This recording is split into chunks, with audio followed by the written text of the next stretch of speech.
ustedes. Les agradezco mucho que estén con nosotros, que nos acompañen. Y voy a empezar por platicarles un poquito de la entrevista que tuvieron en Samantha Rodríguez en The Voice of Silence el domingo pasado con los señores Edelman. Perdón, con los padres del señor Edelman. Fue una entrevista sumamente interesante en la que él nos platicó todo lo que sus padres le platicaron a él. Ha de ser sumamente interesante así de oír de primer que su papá, su mamá, que fueron participantes del levantamiento del gueto de Varsovia, le platicaron a él cómo estuvo el levantamiento, cómo se preparó, cómo todo. La verdad, fue una entrevista sumamente interesante. Se las recomiendo. La pueden ver, si no me equivoco, en Diario Judío. Estoy bien, Judito, me regreso. Sí, no, estás bien, lo pueden ver en Diario Judío, sí.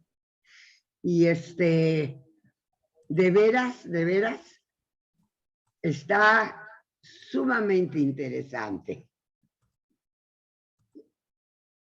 Me imagino que debe de ser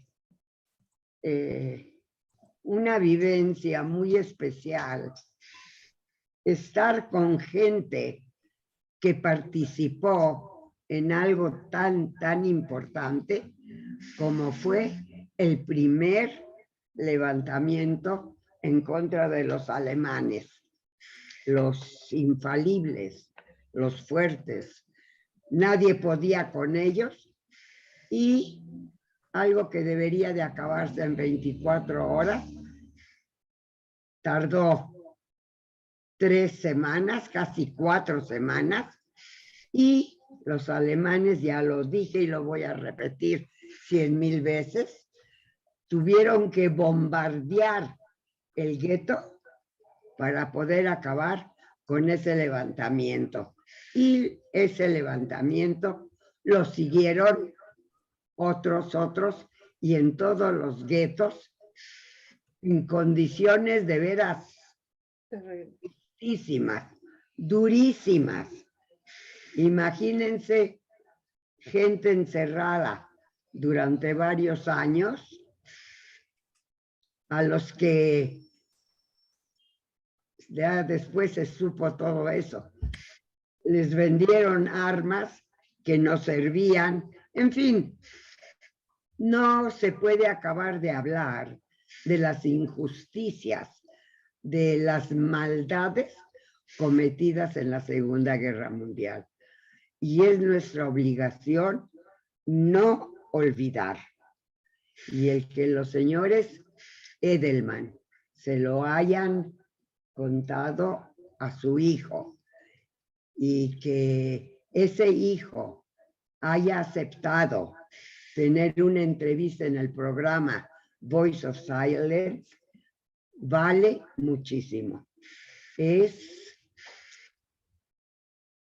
Bueno, es un documento verdaderamente que queda para la posteridad. Es historia viva.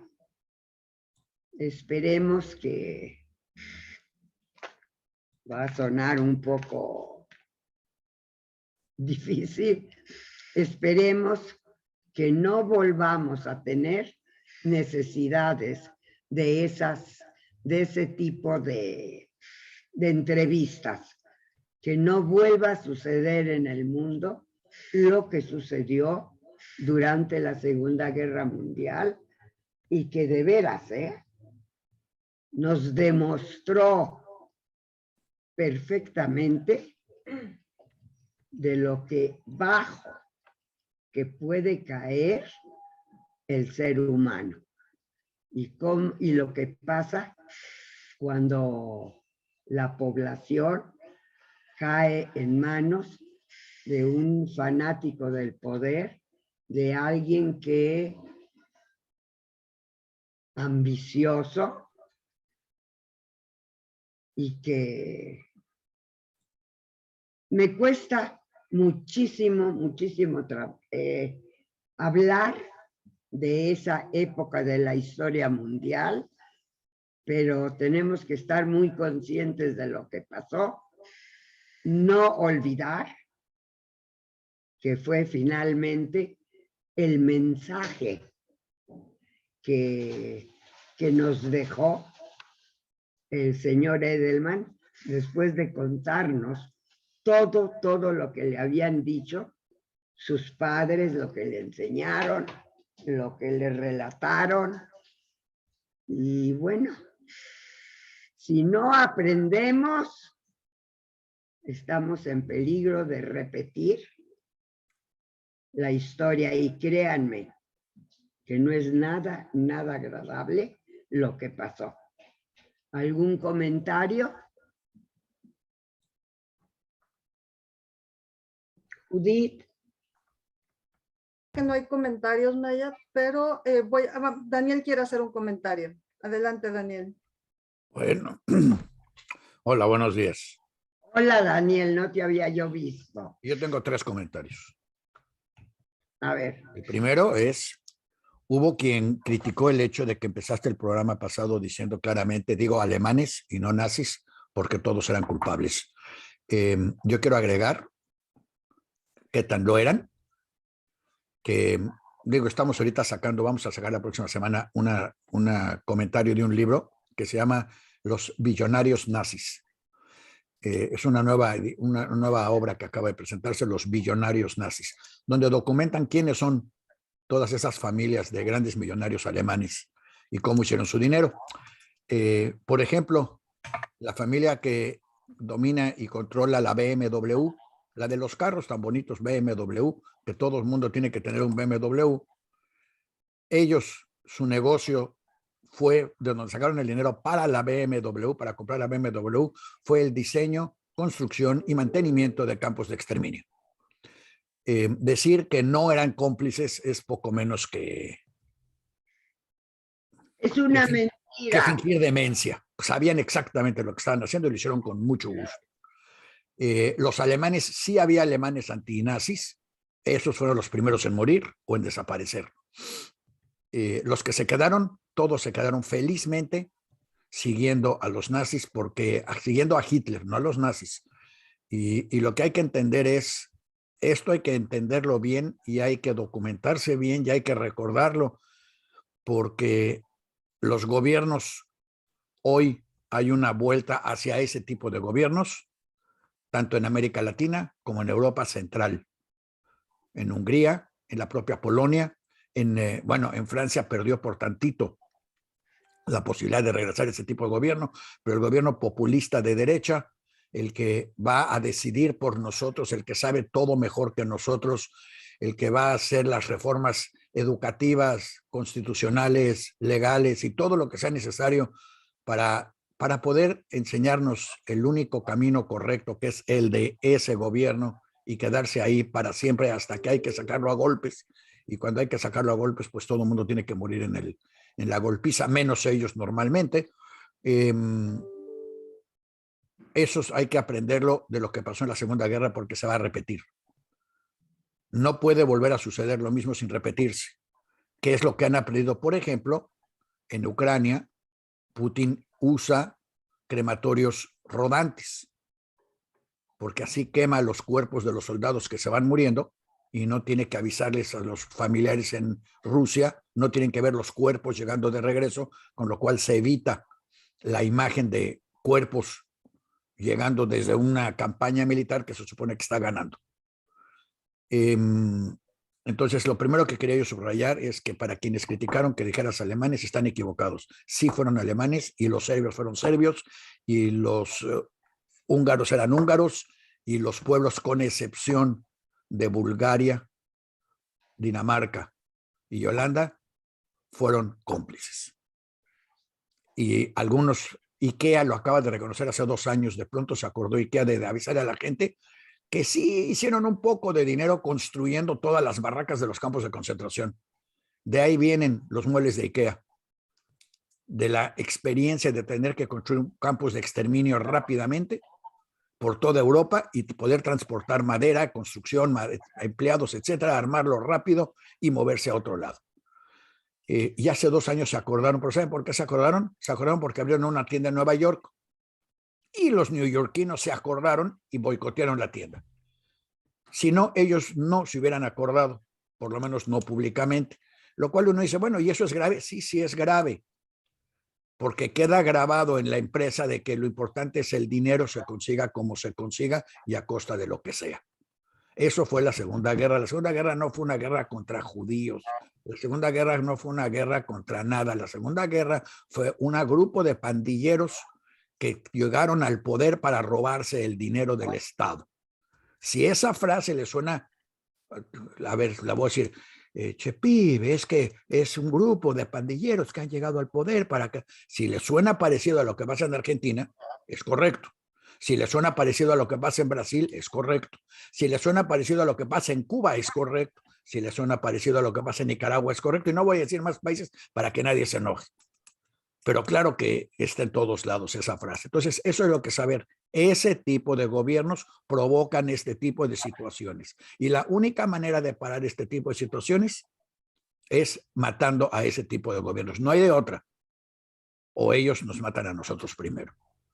Y se hace porque todo el mundo lo hace por el querer quedarse con las cosas del otro. Y uno puede decir, bueno, ¿cuánto se pueden robar? No sé. Voy a hacer un mal ejemplo y nada que ver con ningún país en particular, pero ¿cuánta clase media puede haber en México? No sé, de 100 millones, de 130 millones. ¿Cuántos puede haber de clase media? ¿30 millones? Vamos a decir 15 millones, para ser lo más malos posible.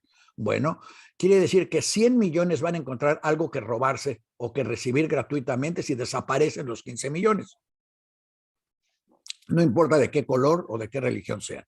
Claro, a estos se les va a llamar traidores o lo que sea, pero si desaparecen esos 15 millones, los otros 115 van a recibir unos zapatos gratis, unas mesas gratis, a lo mejor hasta unos departamentos gratis, chiquitos, porque los grandes se los queda siempre la pandilla en el poder. Esos nunca llegan a los pobres. Pero los pobres crean esa imagen del místico, del líder místico, que la vamos a tener que platicar algún día con las teorías de Boris Cyrulnik, que salió de Auschwitz también, que bueno, no salió de Auschwitz, no es cierto, sobrevivió la guerra en Francia, siguió la línea de Víctor Frank y creó la teoría de la ¿perdón?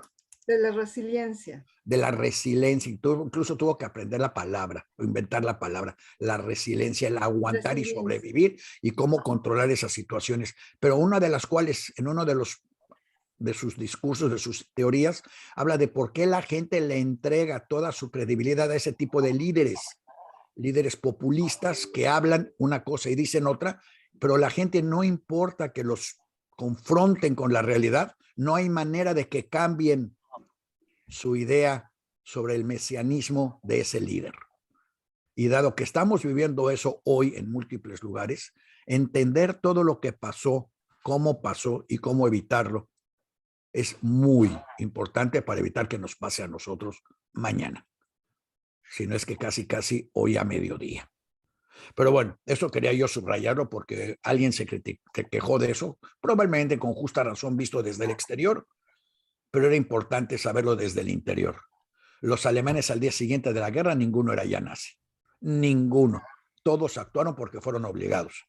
O sea, es como mañana decir que nadie fue priista o que nadie fue morenista. Los obligaron. Los llevaron a fuerzas a que se comieran un sándwich en el zoológico. Bueno, también en el Zócalo. Pues sí, pero no es cierto. En el momento no es cierto. Y las recepciones fanáticas que recibió Hitler en toda Europa son prueba de eso. Entonces quería yo subrayar eso.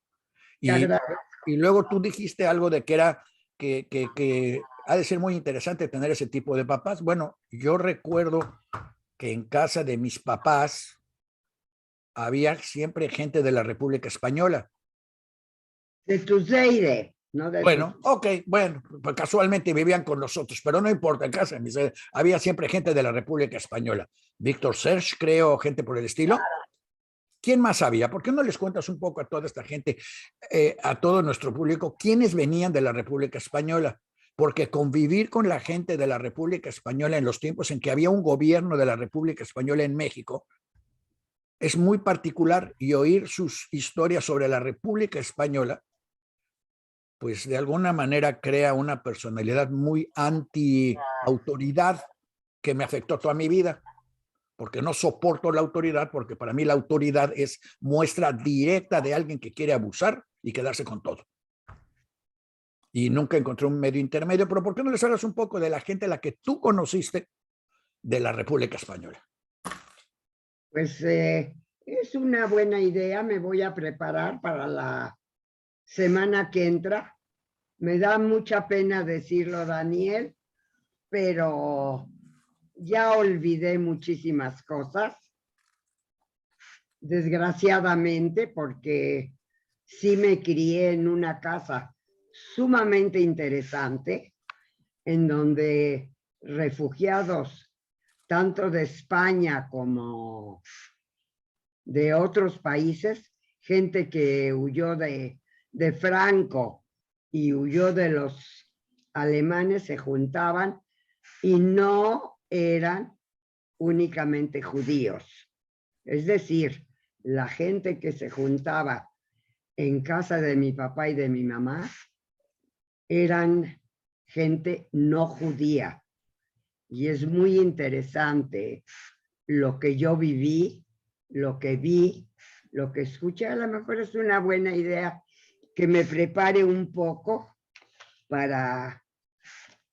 Estoy seguro que Judith ya lo apuntó para asegurarse que así suceda. Así es. Y para todos los demás, para que puedan avisar a los demás, el gueto de Varsovia empezó en Guernica, no empezó en Varsovia, y los judíos lo sabían.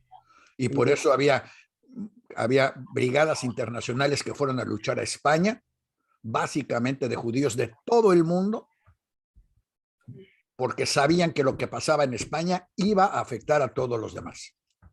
Y por cierto, para ver cómo afecta, para quienes han oído todo esto de Ucrania y cómo hay que defender a los pobres ucranianos y todo eso, sepan que la misma gente de BMW es la que está apoyando el apoyo a Ucrania con armamentos que de pura casualidad están siendo producidos por la misma BMW y por la Porsche. Bueno. O sea que regresan a sus fuentes y se vuelve a repetir la historia. Entonces, nada más como un punto que dejamos ahí puesto para el comentario. Para el futuro. Así es. Necesito, Judith, ¿sí?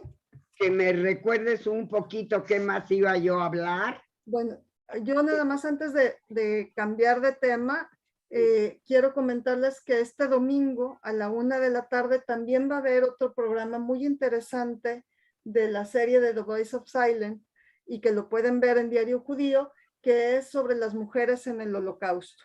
Es el domingo a la 1 de la tarde, lo pueden ver en Diario Judío, en Facebook, en YouTube, y creo que va a ser un programa también muy interesante. Van a tener incluso una invitada especial y va a haber pues personas hablando de todas estas mujeres que estuvieron en el Holocausto y cómo fue su vida en esa época, ¿no?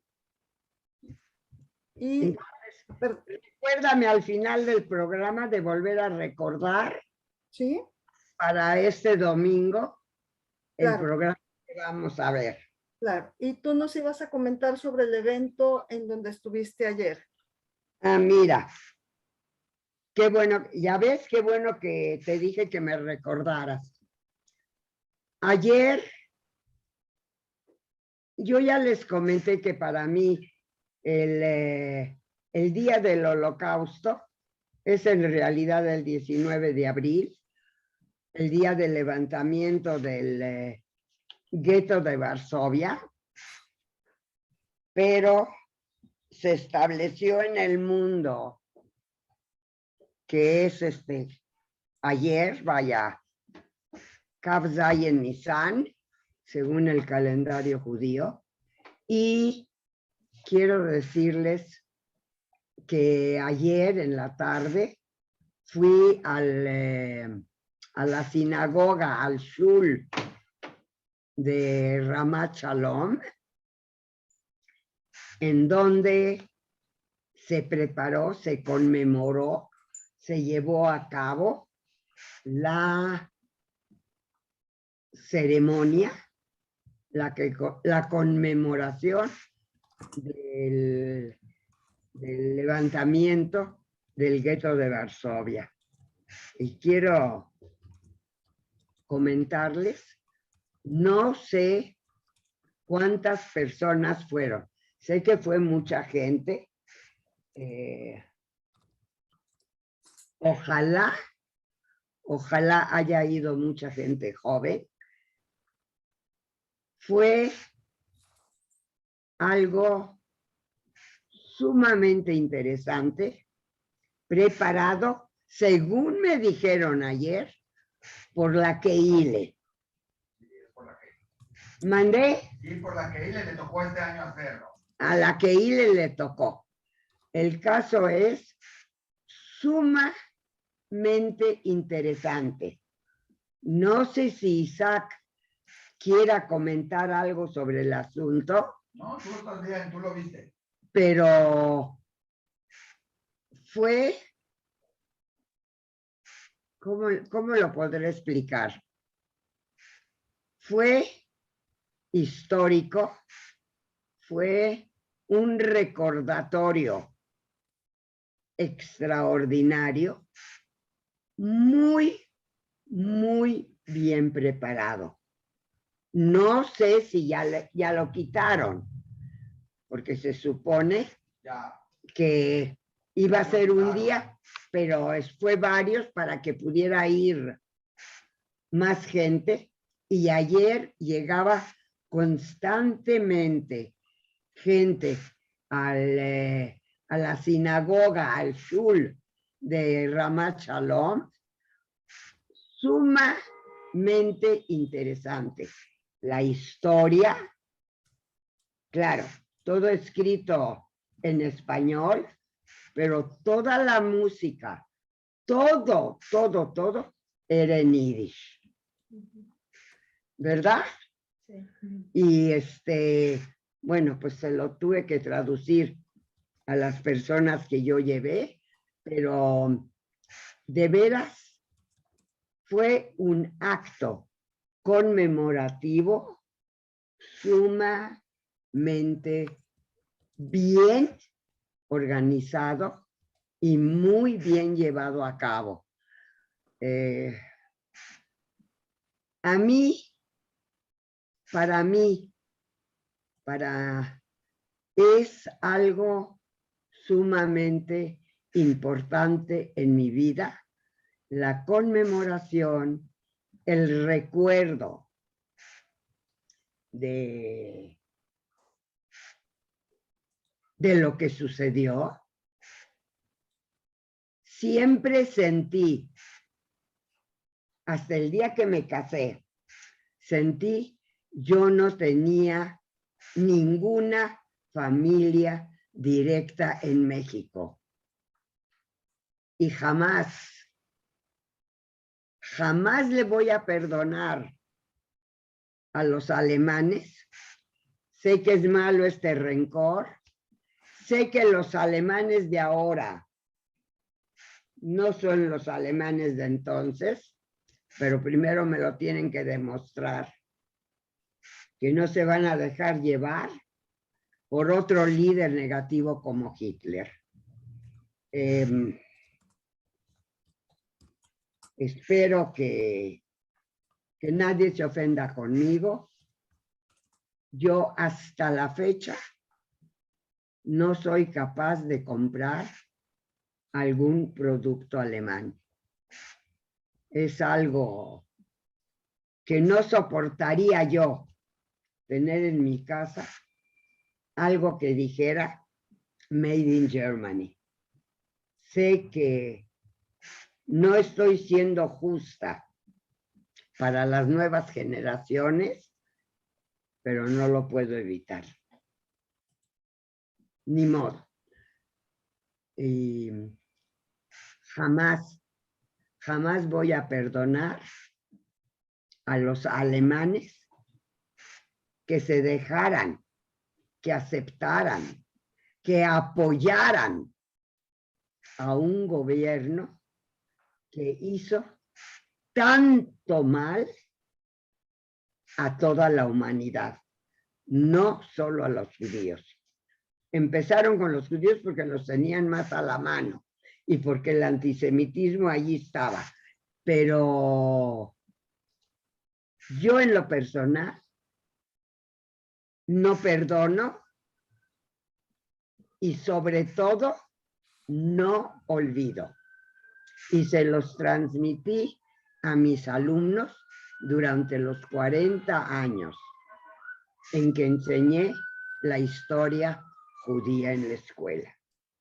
Si alguien quiere hacer un comentario, adelante. ¿Nadie? Parece que de momento nadie quiere hacer ningún comentario, Maya. ¿Nadie me quiere regañar por lo que dije? Pues yo creo que no habría por qué regañarte. Creo que es una situación que pues quien no la ha vivido, quien no ha estado en esa situación no puede quizá comprender lo que implica, pero que debe ser muy doloroso para quien lo ha vivido, ¿no? Y quien tuvo que salir de su país de esa forma y no tener a su familia cerca, pero creo que a todos nos debería de importar en el sentido de que estas historias pueden repetirse. La historia puede repetirse y no estamos conscientes de ello. Olvidar es preparar el terreno para que vuelva a suceder la misma tragedia que ya sucedió. Así es. No se debe de olvidar, se debe de aprender del pasado para poder vivir un presente y un futuro positivo. Daniel quiere comentar algo. Primero quiero aprovechar para felicitar a Samantha Rodríguez, no sé si nos esté viendo o no, pero cuando vea el programa, porque ella está trayendo nueva luz y una nueva perspectiva a todo este tema. Sobre todo la juventud, Daniel. Por eso, pero además al tema, está independiente de que... Sí, aquí andamos, buenas tardes. Ah, mira, pues entonces te lo digo personalmente, te felicito porque el trabajo que estás haciendo, además de totalmente inesperado, es sumamente importante porque está trayendo una nueva luz y una nueva perspectiva al tema que no lo tenía. Yo me quedé pensando, llevo, bueno, más de 10 años, para no 80 años, entre 10 y 80 años haciendo entrevistas por todos lados. Fui entrevisto a Simón Wiesenthal, al nazi, al ex-nazi, aquel, lo que sea. Y jamás se me ocurrió checar si Mark Edelman tenía familia. Y jamás se me ocurrió checar si había dónde entrevistarlos. Y jamás se me ocurrió siquiera empezar a buscar cómo los localizo. Entonces, la manera en que tú lo estás pensando y que lo estás haciendo es muy importante. Y ojalá la gente a la que estés entrevistando y que estamos promoviendo, además de darnos su vida anecdótica, tuvieran la posibilidad de darnos su perspectiva de por qué sucedió. Porque si entendemos por qué sucedió, podemos entender por qué estamos a punto de que vuelva a suceder. O sea, una perspectiva, lo único que te podría yo sugerir es subrayar siempre que esto no fue una guerra contra los judíos. Esto no fue un problema con los judíos. Fue un problema con los homosexuales, con los gitanos, con los morenos, con los latinos, con los negros, con todos. El punto era a quiénes, por dónde empezar. Y si se empezó con los judíos, se empezó con los judíos porque la Iglesia Católica lo apoyó. O sea, es como la expulsión de España. La expulsión de España no pasó de un día al otro y, ¡ay, vamos a sacar a los judíos! No, la expulsión de España se dio porque se creó la orden de los dominicos y los dominicos tenían como acuerdo con el rey que si sacaban a los judíos, todo lo que les quitaran a los judíos, menos lo que el rey quisiera, era para la orden de los dominicos. Y pues en 3 segundos estaban aquellos más que puestos para quedarse con todo. Es más, nada más como un punto de, aunque no tiene nada que ver directamente con el tema, de alguna manera creo que es algo que tiene con la perspectiva. Una vez que expulsaron a los judíos de España, la Inquisición tuvo como trabajo denunciar y destrozar a los nuevos cristianos, aunque no fueran, acusarlos de judaizantes, aunque ya no fueran judíos.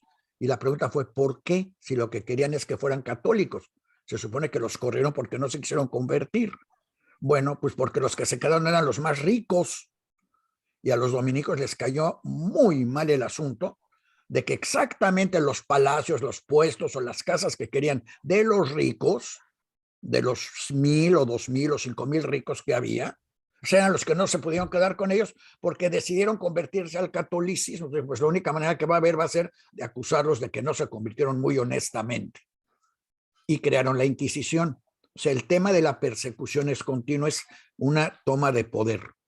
Cuando alguien dice es que todo le pertenece al Estado y nada le pertenece al individuo, está jugando este mismo juego.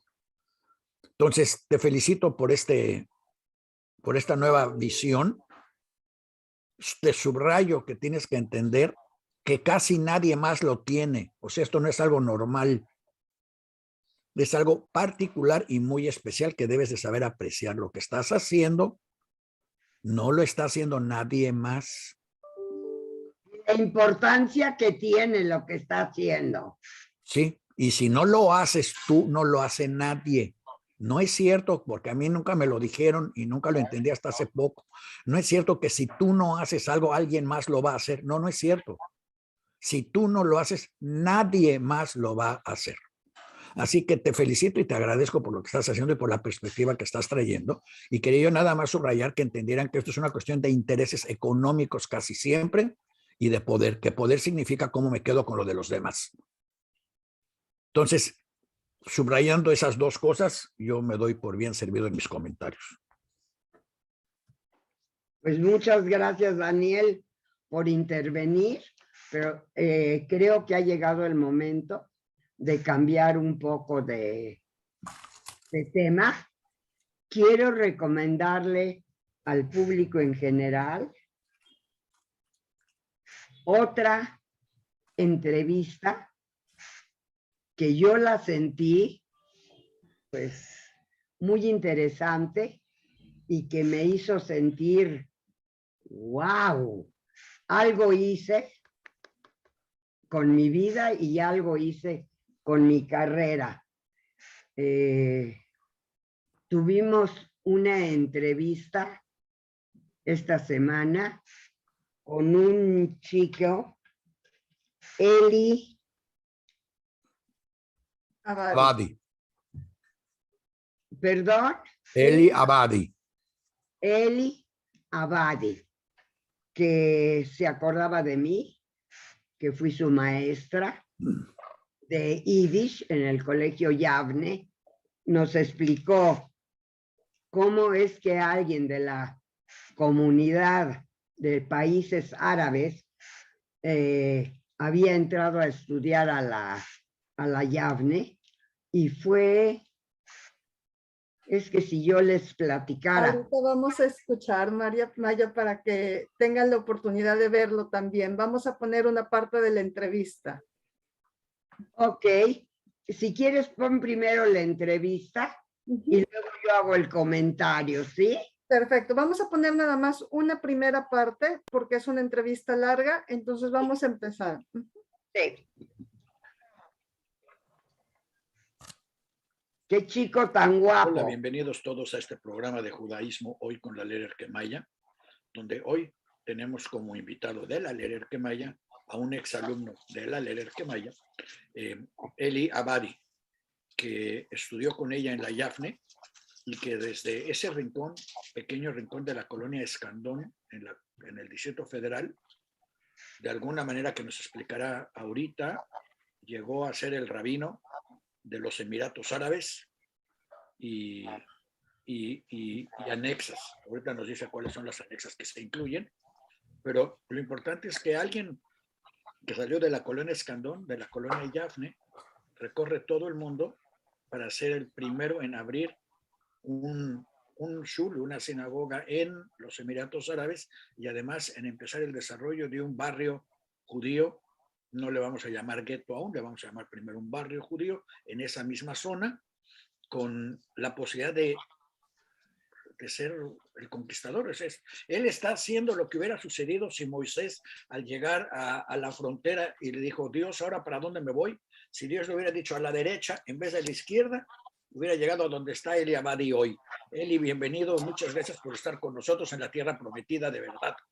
Te dejo con mi mamá para que nos cuentes cómo el niño de la Yafne recorre todo el mundo para llegar a donde estás. Lo cual, por cierto, te felicito ampliamente porque debo de subrayar también que Eli también es médico, doctor, ¿verdad? Correcto. O sea, cura el alma y cura el cuerpo. Bueno, ¿Qué decir? Adelante. Dejémoslos hablar a ellos, Daniel. bueno, pues vamos a platicar tú y yo, Eli. Dime, me llama mucho la atención que estudiaras en la Yavne. ¿Cómo estuvo eso de que escogieron la Yavne para que estudiaras? Bueno, primero que nada, les quiero agradecer muchísimo la invitación de aparecer en su programa. Para mí es un honor y un placer y un momento muy nostálgico de poder ver a la Lerke Maya, que fue mi morá, mi Lerke en la Yavne hace décadas, no vamos a decir cuántas, ¿verdad? Porque luego vamos a decir el secreto de nuestra edad. Pero fue definitivamente un recuerdos, memorias, una época muy linda de mi vida, que me imagino que toda la gente siempre se recuerda de sus teenagers, como quien dice, la edad de la adolescencia, donde, bueno, tenemos la libertad, no sentimos mucha obligación de nada más que atender la escuela, hacer amigos, conexiones y ver nuestro futuro. Y qué lindo es que veo ahora a la Lerke Maya hablando conmigo y de veras un gran placer, un gran honor. Me uno a eso. Me uno a ese comentario. Para mí estoy sumamente emocionada, ¿eh? No, yo también. Sobre todo que te acuerdes. Claro que me acuerdo muy bien. Y es más, cada vez que visito a México, que antes era casi una vez al año, ahora una vez cada 2 años, siempre paso por donde estaba el colegio Yafne. ¿Te acuerdas? Siempre paso por allá. Y cuando llevo a mis hijos conmigo a México, les digo, esa es la escuela donde yo fui alumno. Sí, eran momentos más bellos de mi vida de esa edad, de veras. Muy bien. Qué bueno que tienes recuerdos buenos. Y yo creo que la gente está muy interesada en saber cómo es que primero estudiaste para médico y luego te hiciste rabino o cómo. Déjeme contarle. Primero que nada, yo nací en el Líbano, en Beirut, en el Líbano. Sí. Mira. Mis padres eran de Siria, de Alepo, Siria. Y salimos del Líbano casi escapándonos antes de la guerra civil del Líbano en los años 70. Y porque Arafat había llegado con sus guerrillas, con sus terroristas, que los habían expulsado de Jordania en el Septiembre Negro. Y descendieron al Líbano y empezaron a causar descontento político, religioso. Y bueno, un día salió la foto de mi papá, que era un jajam, que era un rabino, y miembro del Bet Din del Líbano. Salió su foto con la foto de los otros 2 rabinos en una revista muy importante del Líbano y también en un póster en cada mezquita también en el Líbano. La foto decía, esos son los agentes sionistas que ayudan a Israel y a judíos a escapar de Siria y del Líbano. Bueno, sabe usted que una foto así, con una capción así en un país árabe, es una condena de muerte casi. Entonces mi papá y mi familia tuvimos casi de escapar del Líbano para salvar nuestra vida. Y México nos recibió porque mi hermano ya vivía ahí hace más de 6 años antes y mi papá ya tenía 3 hermanas que vivían ahí desde los años 30 y 40, 1930, 1940. Entonces fuimos a México y México nos recibió. Al llegar a México, si puede creer, no hablaba yo el español. Hablaba solamente el árabe, el francés y el hebreo. Tampoco hablaba yiddish. Así que en México gané el idioma español y el idioma yiddish, claro. Y bueno, cuando llegamos, mi papá era un rabino, veníamos de una familia muy ortodoxa, observante, pero en aquella época no había ultraortodoxismo, como quien dice. Éramos gente religiosa tradicional.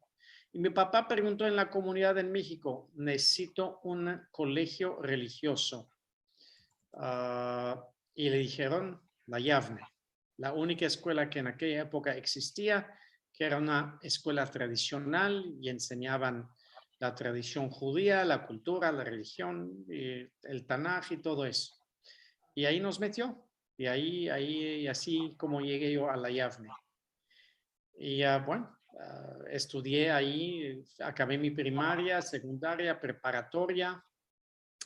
Gané en el Gidón de Tanaj de México y representé a la escuela en México, representé a México en Israel en 1978, que eran los 30 años del establecimiento del Estado de Israel.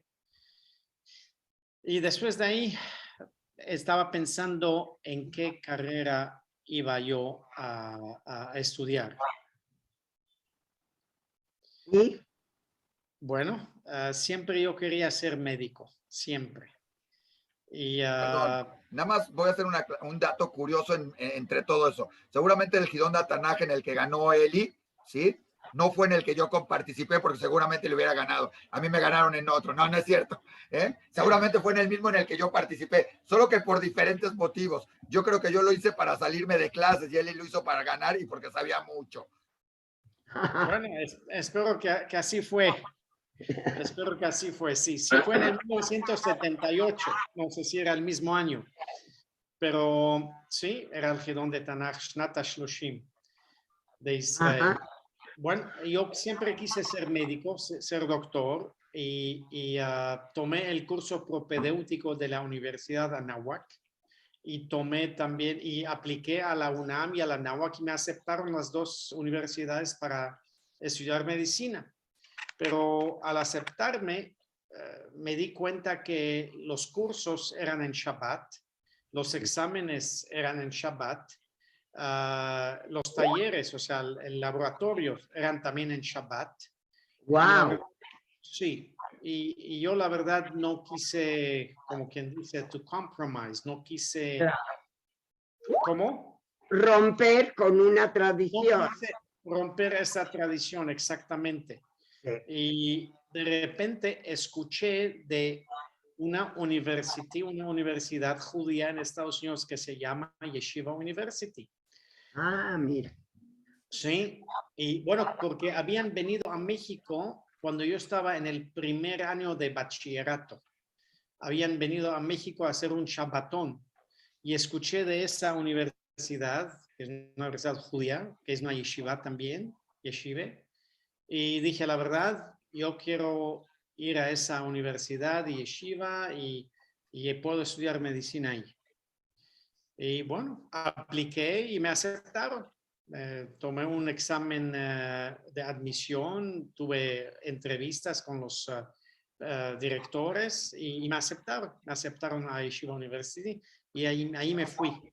Me acuerdo hasta ahora que cuando le dije al decano de la Universidad de Anáhuac, que era un padre jesuita, le expliqué que no voy a ingresar a la Anáhuac, aunque yo tomé el propedéutico y le pasé muy bien. Y le expliqué por qué. Le expliqué porque la verdad yo cuido el Shabbat y no voy a romper esa tradición y no voy a poder ingresar. El padre me abrazó, me dice, hijo mío, que Dios te bendiga, que Dios vaya contigo y que tengas mucha suerte. Entiendo muy bien y respeto eso mucho. Y así fue que llegué a los Estados Unidos y estudié en Yeshiva University. Pero una historia muy interesante, que cuando empecé a registrarme a los cursos en la universidad en Nueva York, Yeshiva University, me di cuenta que hay que ir a college primero antes de ir a la facultad de medicina. Y eso yo no lo sabía, no lo podía creer. Fui con el director del college ahí y le digo, doctor Glasser se llamaba, le digo, doctor Glasser, ¿dónde está el curso de anatomía, de fisiología, de patología, cursos de medicina? Me dice, no, eso es en la escuela, en la facultad de medicina. Digo, bueno, yo me registré a la facultad de medicina. Me dice, no puede, eso no puede ser. Aquí tienes que ir a college primero, luego tienes que tomar un examen de admisión en el colegio de medicina y luego te tienen que hacer entrevistas y a ver si te aceptan o no te aceptan. Entonces, la verdad, me decepcioné tanto que ya quería tomar el siguiente vuelo de vuelta a México. Pero dije, bueno, ya llegué aquí, mejor voy a aprender el inglés porque ya sabe usted, Lerer, Claro. que como Yiddish e inglés que estudiamos en las escuelas, los alumnos no ponemos mucha atención a eso, porque eran 2 horas, 3 horas a la semana máximo. Y ya sabes. Yo daba clases a diario. Sí, yo sé, en varios grados. Sí. Pero bueno, Sí. Dije, me quedo a aprender inglés por lo menos. Ya un año ya lo perdí en México porque no voy a regresar, ya todo empezó. Mejor Claro. me quedo un año. Bueno, me quedé ese año en Estados Unidos en la universidad, Yeshiva University, hice amigos, aprendí y le digo que tomé 3 cursos en la universidad y contesté el examen en diferentes idiomas porque no entendía el inglés muy bien. Tenía un diccionario junto a mí. Aprendiendo, tomé un curso en historia que el maestro hablaba español, entonces tomé el examen en español, lo contesté en español. Tomé el curso de introducción a ciencias políticas y la maestra hablaba francés y tomé el examen en francés. Y el curso de biología, lo puede creer, el curso de biología que el profesor era el rabino Dr. Moshe Tendler, una eminencia rabínica y en la ciencia en Estados Unidos, en Yeshiva University, tomé el examen en hebreo. Él se sentó conmigo a traducir todo el examen del inglés al hebreo y lo tomé y gracias a Dios lo pasé muy bien. Bueno, luego decidí quedarme por 4 años más de college, aplicar a la facultad de medicina y a ser entrevistado. Bueno, tomé el examen, lo pasé, me dieron las entrevistas, luego me dicen, ¿eres ciudadano americano? Le digo, no lo soy. Me dice, ¿y tú crees que te vamos a aceptar en una escuela americana si no eres ciudadano americano? Caray. ¿Verdad? Le digo, ¿y qué diferencia hay? Tomé el examen, lo pasé, me entrevistaron bien, tengo mis grados, o sea, mis calificaciones. Me dice, si aquí en Estados Unidos mandamos a nuestros hijos a Guadalajara o a Monterrey a estudiar medicina, ¿tú crees que vamos a tomar un mexicano a que estudie medicina en una universidad americana? Para nada, me dicen. Digo, ¿y cómo le hago? Ya perdí 4 años de college. ¿Cómo le hago? Me dice, bueno, hazte americano y te aceptaremos. Estaba yo también muy decepcionado. Ya quería regresar a México de nuevo, pero dije, no, estoy acá, tengo que seguir adelante. Entonces, ¿qué hice? El director de Yeshua University, como ya me conocía bastante bien, yo era muy activo en los clubes sociales de la universidad, clubes académicos, me dice, Eli, ¿por qué no estudias a ser rabino? Métete en el seminario rabínico, de mientras que te haces o te hagas ciudadano americano, ¿verdad? Y luego entras al colegio de medicina. Dije, ¿sabes qué? Buena idea. Entonces me registré en el seminario rabínico y al mismo tiempo me casé con una gringa, una americana, y eso definitivamente ayudó mucho para ser ciudadano americano. Claro, claro. Y bueno.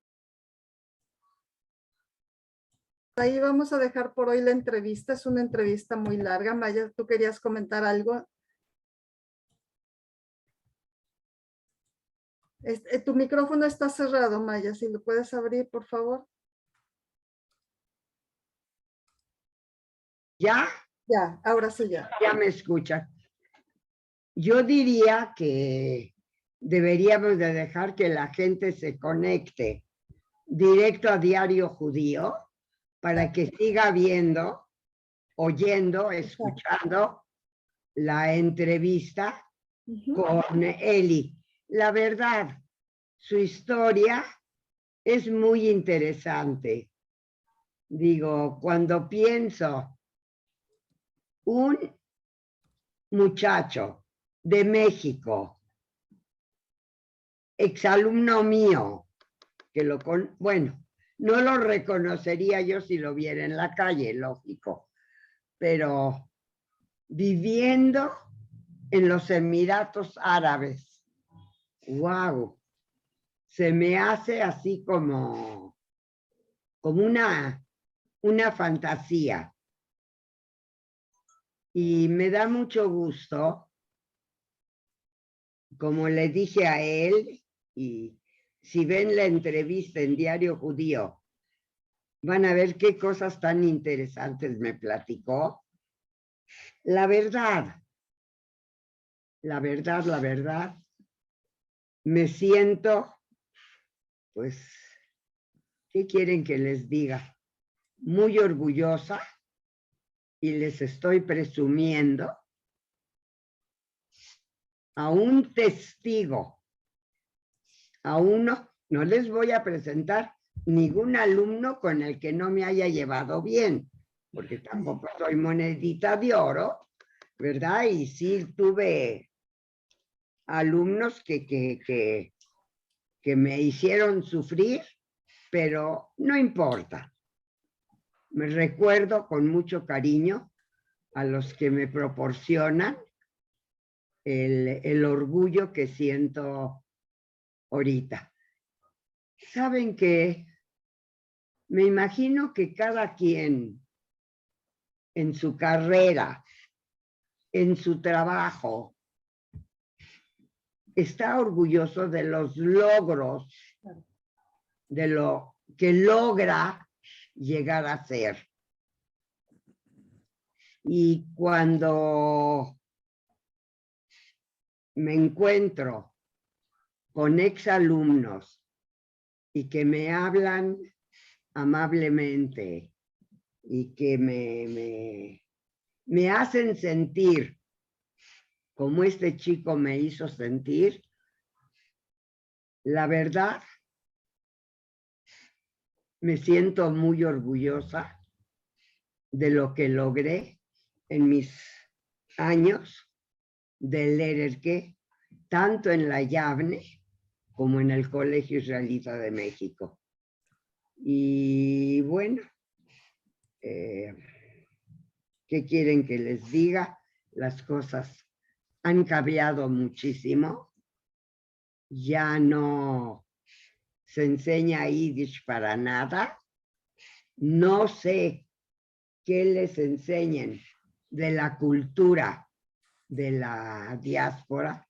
No sé cómo sean los programas hoy en día, pero no sé si todos los cambios que ha habido en las escuelas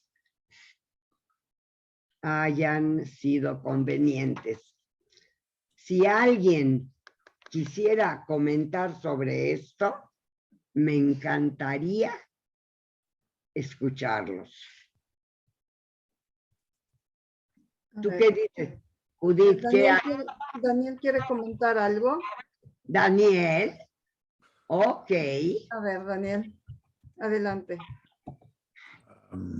Habrá algunos que se ofenderán con mi comentario, pero sí han cambiado las cosas y han cambiado para mal. El nivel educativo hoy es súper inferior a lo que había antes.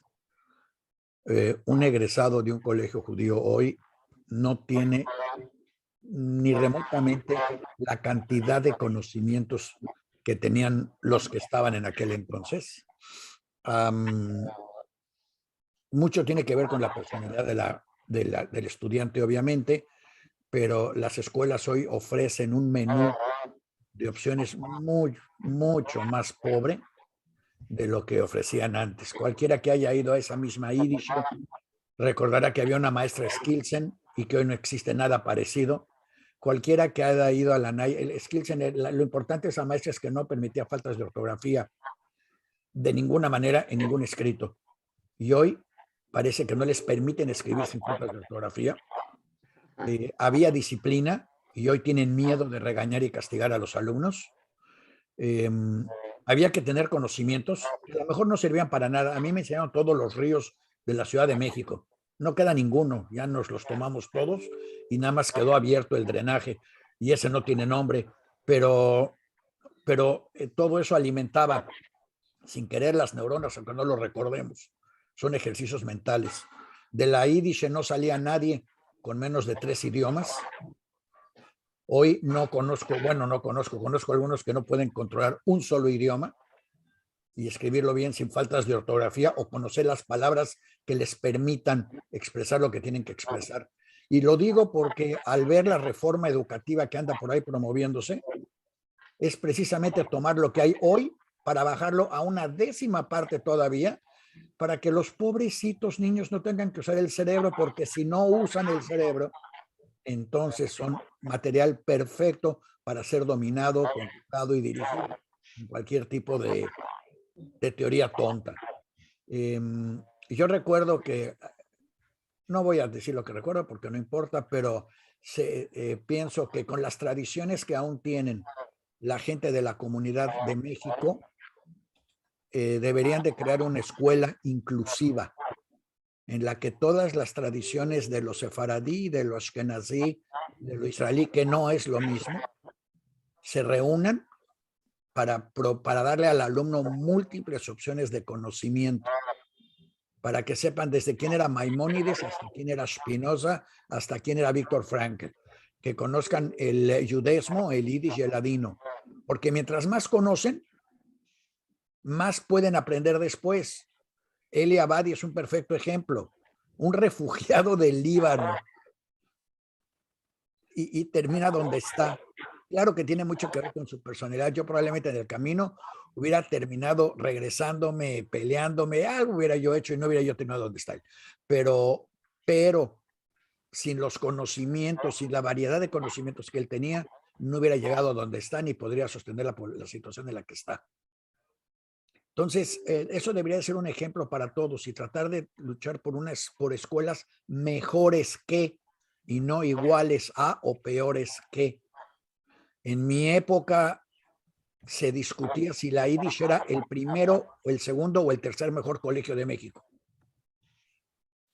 Y los otros dos siguen por ahí todavía, pero ya nadie discute cuál es el mejor o cuál es el peor. ¿Cómo se calificaba? Porque la UNAM hacía pruebas de admisión. Y en las pruebas de admisión salían cuántos habían pasado y cuántos no habían pasado, y la UNAM era una institución digna a la que había que ir a estudiar. Hoy yo veo anuncios que dicen, por favor, egresados de la UNAM, no nos llamen, no vengan. Queremos gente que sepa leer y escribir. O sea, es una degradación terrible que nos estamos haciendo a nosotros mismos.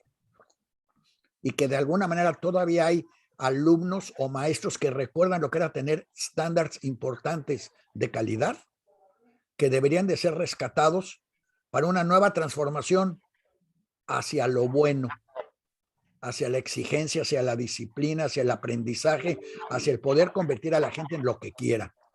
No me acuerdo quién, alguien me comentaba que un alumno quería ser astronauta y le dijeron, ¿cómo vas a ser astronauta, maestro? Mexicano, ¿qué vas a ir a trabajar a la NASA? No, sí puede.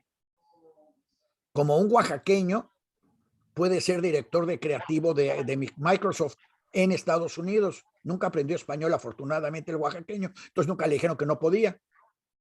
Pues sí.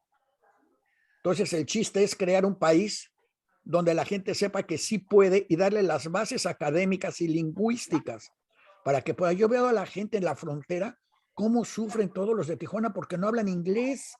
¿Cuántas oportunidades de trabajo pierden? Porque no hablan inglés, pero nacieron, vivieron, se educaron a 2 metros de distancia y cruzando la línea todos los días. Y nunca se les exigió que supieran no solo inglés, perfecto inglés, para poder aprovechar todo lo demás. Entonces, sí creo que es muy importante ese aspecto de calidad y creo que alguien debería de pensarlo y alguien debería de implementarlo. ¿Y quién es ese alguien? Pues no sé, alguien como Samantha en educación. Ajá. Bueno, si existe Samantha, existe alguien, debe existir alguien parecido. Ajá. Yo voy a contradecir a Daniel. A ver. Yo no creo que la educación se haya hecho peor, ¿sí? Yo creo que al revés, ha cambiado. Es diferente lo que se estudiaba de alguna manera a como se estudia actualmente en todo el mundo y en todo. Y es increíble que es algo en donde tampoco se ha evolucionado o apenas está empezando a evolucionar. Tú ves libros de hace 50, 80 o 100 años y eran las mismas tipos de formato de clases. El maestro enfrente y atrás los alumnos en un pupitre sentados, cuando en todo lo demás ha evolucionado y ha cambiado. Y creo que las escuelas de la comunidad fueron pioneras en ese sentido, y, cambiando mucho, utilizando un Badaginú con el que trabajamos también y que busca cada día algunas mejoras. Creo que ha cambiado, creo que la parte también de inclusión o de sentido de tener una escuela múltiple también ha cambiado en el sentido justamente ahorita con la creación de la escuela que une la sefaradilla al colegio israelita, dando una escuela que seguramente tendrá y está considerado tener el estudio de ambas tradiciones y todo. Yo sé que para ti parte de esas tradiciones y todo tendría que ser el estudio del judío español, como otros le dicen ladino, como tú dirías erróneamente, y también el yiddish. Pero dentro de todo eso, fuera de eso, tienen muchas tradiciones, se estudian, se ven y se va a ver con ambos sentidos. Entonces,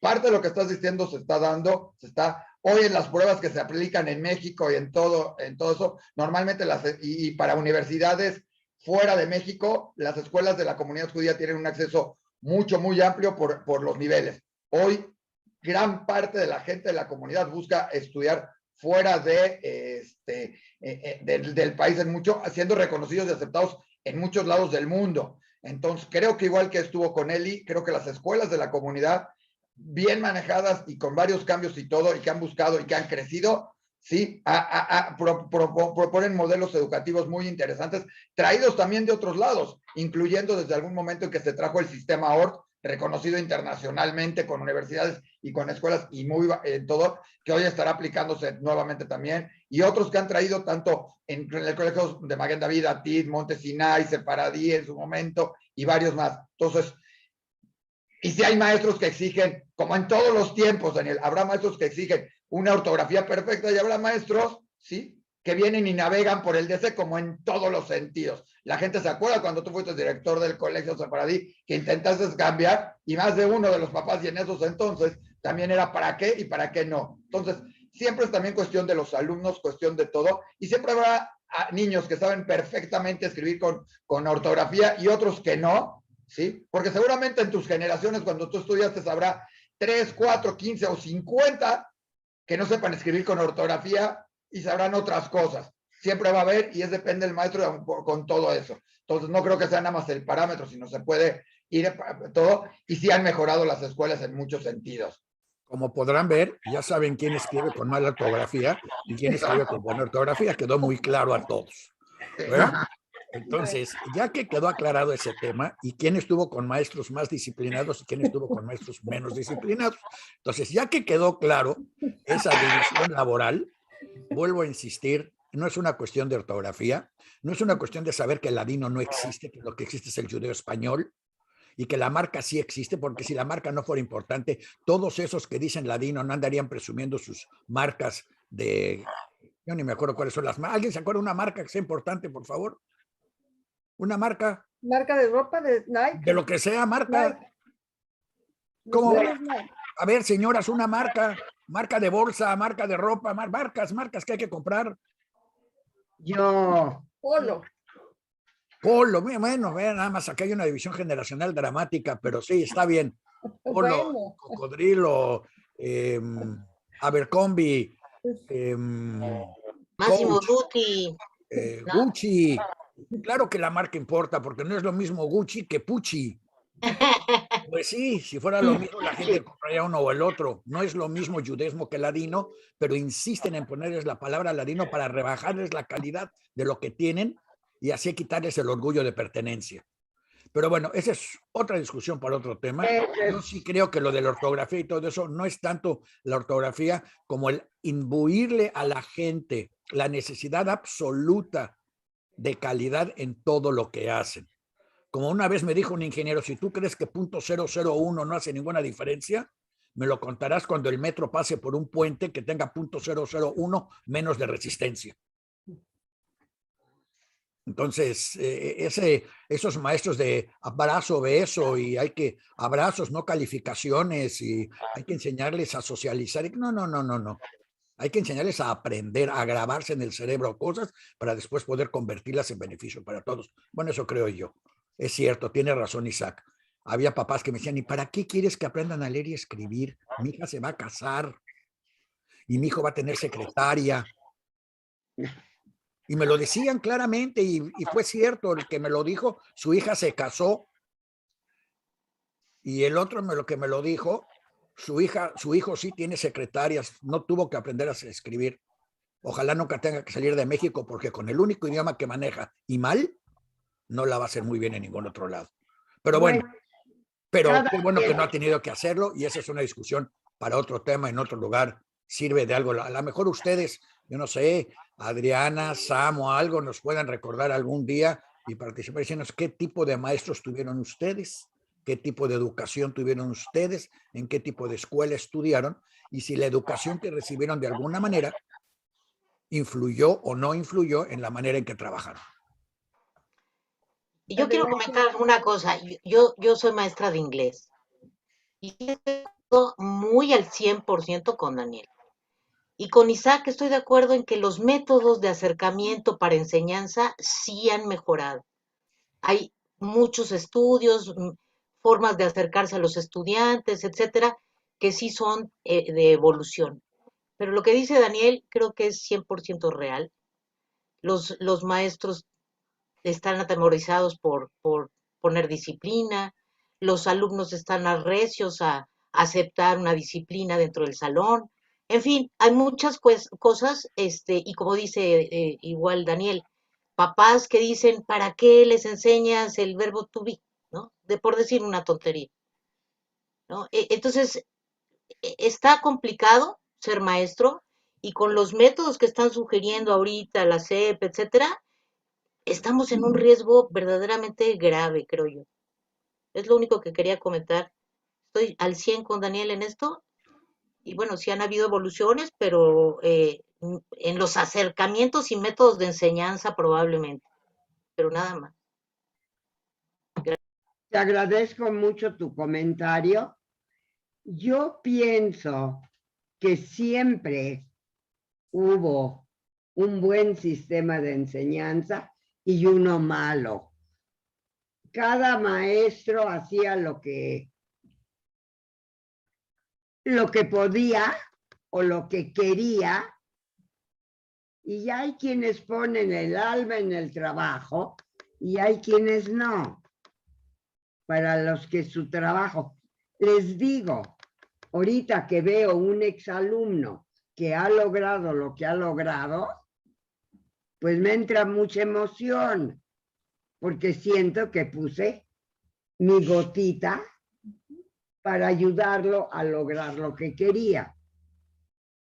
A lo mejor me equivoco, aunque él me aseguró que sí lo había yo ayudado a superarse. Y yo siento que el ser humano, entre más aprende, más puede lograr. Y sí, hay que ser positivo.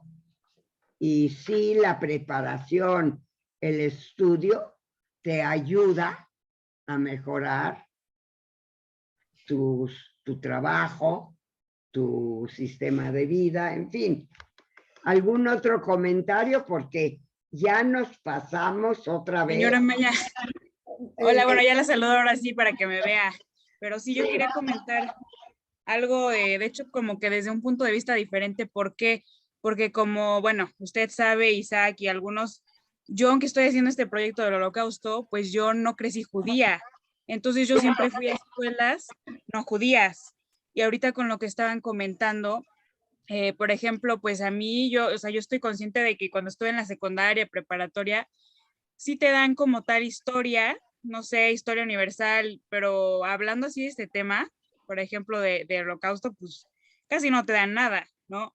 Y ahorita lo que estaban comentando del peligro como que los nuevos sistemas educativos que quieren hacer, sí está pues bastante peligroso, porque incluso un maestro de secundaria hace poco me comentó, es que yo siempre hablo del Holocausto a mis alumnos y pues la escuela no es judía ni nada. Yo lo felicité porque hasta me enseñó una presentación excelente que él hizo acerca del tema, pero él es maestro, creo que de ética. O sea, dijo, es que ahora quieren eliminar la materia de historia universal, la quieren eliminar.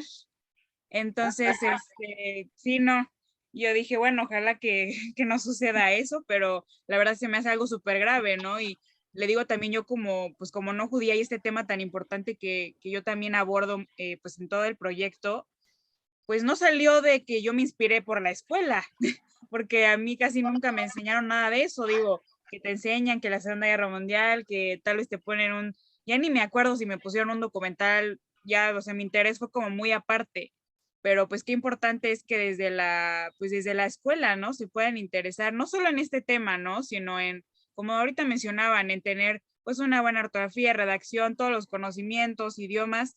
Pero pues sí, hablando de la historia, pues sí, creo que es algo súper grave, ¿no? Que no se hable de estos temas tan importantes. Y por eso Absolutamente. hacemos esto, nuestro proyecto, ¿no? Y nos da mucho gusto que incluso hay 2 chicos, por ejemplo, que nos ayudan en el proyecto de The Voice of the Silence, que luego nos hacen imágenes, cosas para internet. Ellos son de preparatorias que pues nos empezaron a seguir el proyecto, escucharon alguna entrevista y pues tampoco son judías las preparatorias, ni ellos, ni mucho menos. Entonces, como que despertar esa curiosidad y ese conocimiento, ¿no? En los jóvenes. Bueno, yo hablando ahorita del ámbito educativo de escuelas no judías, que yo siempre asistí, ¿no? Entonces, creo que sí está en peligro, ¿no? La historia, principalmente. Pues yo siento que tienes mucha razón y que una de las materias más importantes en la escuela debe de ser la historia, porque quien tiende a olvidar la historia tiende a repetirla. Y la verdad, hay muchas cosas en el pasado, en la historia, que no deben jamás, jamás, jamás de repetirse. Y una de esas cosas es precisamente la Segunda Guerra Mundial y el Holocausto, y que un pueblo culto, preparado, que no tenía analfabetas, haya caído al nivel que cayó el pueblo alemán, nos demuestra del peligro que hay si olvidas la historia. Cuidado, No hay que olvidar porque puede repetirse. Daniel quiere ¿Quién nos comentar. demuestra que el conocimiento no es vacuna contra nada? O sea, el pueblo alemán en general sabía leer y escribir, sabía componer sinfonías, se escribía libros, se leía, y sin embargo cayó tranquilamente bajo el dominio mental de una filosofía que los hacía sentirse mejor debido a la derrota de la Primera Guerra Mundial y sus consecuencias. Ese es el hambre. Bueno, entonces la educación no es una garantía de nada. Isaac podría agregar, hay gente sin ninguna educación que es sumamente exitosa y que logra muchísimas cosas por su carácter, por sus características, y eso es cierto. O sea, la educación es una muleta para los que no tenemos esas habilidades de relaciones y de humanidad y de que las cosas se nos den al natural. Entonces la educación nos da eso. Pero sí, como tú dijiste, el desconocimiento de la historia es una garantía de su repetición, y eso es exactamente lo que quieren los que lo quieren quitar. Por eso lo quieren quitar, para tener esa garantía de que ellos van a poder controlar, porque los humanos además nos basamos mucho en el ejemplo. La próxima vez que esté yo en México me voy a asegurar que la señorita Rodríguez esté disponible, porque la vamos a entrevistar de verdad para saber qué demonios hace en este tema, cómo llegó a él, por qué llegó a él y qué le ha dado. Y Claro. espero que se ponga así de disponible para que podamos hacer esa entrevista, que creo que va a ser tan o más interesante que la de Abadi, porque el tema no es lo de la Segunda Guerra, no es los judíos. Nosotros somos nada más el canario en la mina en el mundo católico. En Japón no.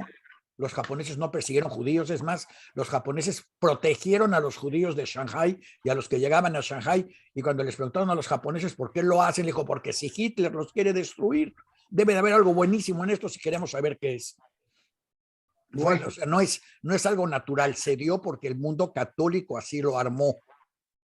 Y nosotros nada más somos el canario en la mina. Para quien no entiende lo que significa el canario en la mina, los mineros siempre bajan con un canario, no importa qué sistema educativo hayan seguido. Bajan con un canario a las minas porque el canario es el primero que siente la falta de oxígeno y se muere cuando no hay oxígeno. Entonces, si ven que el canario se muere, es un aviso de que tienen que salirse de esa mina rápidamente porque se está acabando el oxígeno. Si ¡Wow! ¿Cómo sabes cosas? Contra homosexuales, contra minorías, contra fifis o contra judíos, que no necesariamente son fifis tampoco, pero contra un grupo minoritario en particular, ese es el canario en la mina. Se está acabando el oxígeno, está empezando la persecución. Y al final la persecución le toca a todos, no importa quién haya perseguido Castro, le rompió la cara a todos, menos a los cubanos que se salieron, que de alguna manera obviamente también le rompió la cara. No importa contra quién estaban los alemanes, al final le rompieron la cara a los alemanes más seguidores de Hitler, a los chairos, porque a los fifis alemanes no. Los fifis alemanes salieron de la situación mejor que antes y siguen ahí. Pero sí es importante nada más subrayar ese aspecto. No judaicen el holocausto. Sí somos la principal víctima, pero de ninguna manera fuimos ni la única ni la última. Somos el aviso a todos los demás de lo que viene. Es muy interesante porque además en América Latina fingen demencia de que no saben que claramente Hitler dijo que los morenitos seguían. Claro. O sea, si se hubieran acabado los judíos, que se iban a acabar, alguien se tiene que preguntar, ¿y qué iba a pasar con Auschwitz? ¿Lo iban a cerrar? Claro que no. Auschwitz era una fábrica de dinero. Entonces, ¿qué iban a hacer? Pues iban a meter rusos. Y si se las acababan los rusos, iban a meter negros. Y si se las acababan los negros, iban a traer latinoamericanos. Por eso, una de las bodegas de Auschwitz se llamaba México. Eso es lo que deberían de enseñar en las clases de historia. ¿Por qué la bodega donde guardaban lo que ya no servía para absolutamente nada, lo que ya no le podían sacar valor económico, se llamaba México? Bueno. En fin, pero está advertida Samantha de que es la próxima víctima. Ok, ya lo oyó Samantha, ya se está preparando para tener una entrevista contigo y con Isaac.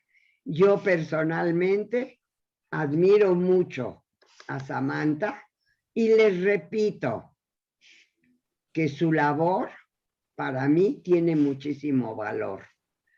Y este domingo, Judith, Sí, vuelve a decir a qué hora es el domingo el programa de Samantha, y en el momento que termines de hacer el anuncio, me voy a despedir porque ya nos superpasamos del tiempo. Entonces, un momento, yo nada más, antes de eso, dile a toda la gente dónde puede ver la entrevista completa de Abadi o esperarse a la próxima semana en que pasaremos la segunda parte. la van a poder ver en Diario Judío, va a estar en diariojudío.com y va a estar también en YouTube.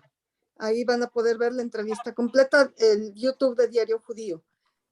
Antes nada más de terminar y de comentar, yo, bueno, me quedé con 2 comentarios, los voy a hacer rápidamente.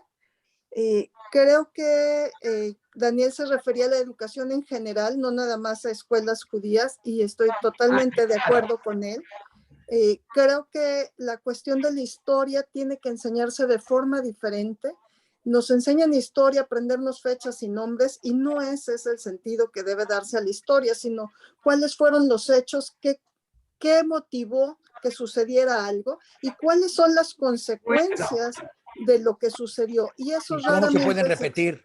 Exacto. Y eso raramente se enseña. Judith, creo pero que eso esa depende de parte- los maestros. O sea, No, yo tuve del maestros que programa. nos hicieron aprendernos de memoria y tuve maestros que nos hicieron reflexionar y hubo maestros que nos hicieron introducirnos, y mis hijos han tenido maestros de todo tipo, sabores. Y hubo maestros que nos enseñaron química, aprenderte la tabla de memoria, y hubo maestros que te enseñaron también. Es parte también de la preparación y de los tipos de maestros que tienes y que se van dando. Entonces creo que también es en ese sentido mucho, y se ha dado durante todas las épocas. Habrá maestros que te enseñaron Yiddish, apréndetelo de memoria, y habrá maestros que te enseñaron Yiddish con historias, con cuentos y con cosas. También mucho depende del maestro, y en México que es en ese sentido también, y yo creo que en todo el mundo. Totalmente de acuerdo contigo, depende mucho de los maestros, por eso los maestros debemos prepararnos cada vez más. Pero tiene que haber un Y sistema entrar que con exija vocación. resultados. Tiene Perdón. que haber un sistema que exija resultados. A eso voy precisamente. Primero, tener la vocación, y segundo, tener un sistema que nos ayude a realizar esto de una forma que sea congruente y constante. Todos los maestros, digamos, con su estilo, pero viendo qué resultados se tienen que obtener, ¿no? Y bueno, ya no voy a extenderme mucho en eso. Nada más comentar algo que dijo Maya y que quiero comentarle. Ella dijo que cuando era Lererke, yo creo que sigue siendo una Lererke, y prueba de ello es que la tenemos aquí en el programa, y cada programa nos va enseñando algo y vamos aprendiendo algo. Entonces, creo que lo sigue siendo, ¿no? Y lo seguirá siendo todo el tiempo. Eso nada más para terminar. Y Wow. bueno, Hoy viene ilustrada, hoy viene inspirada, hoy viene inspirada. Muy bien. El programa del domingo con Samantha son las mujeres en el Holocausto. Es a la 1 de la tarde, lo pueden ver en Diario Judío también, y los esperamos el próximo viernes, como siempre. Los dejo con Maya para cerrar ya el programa. Muchas gracias. Recuerden, el domingo, las mujeres en el Holocausto, a la 1 de la tarde. Les agradezco profundamente que nos hayan acompañado, que hayan estado con nosotros más de la hora que es el programa. Gracias, gracias mil, y espero verlos la semana que entra. Les deseo a todos una muy buena semana, con mucha salud, paz, tranquilidad, y que solo sucedan cosas buenas esta semana. Ojalá. Gracias por haber estado con nosotros.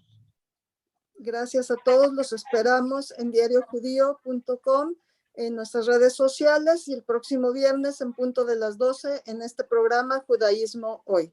Gracias a todos. Gracias.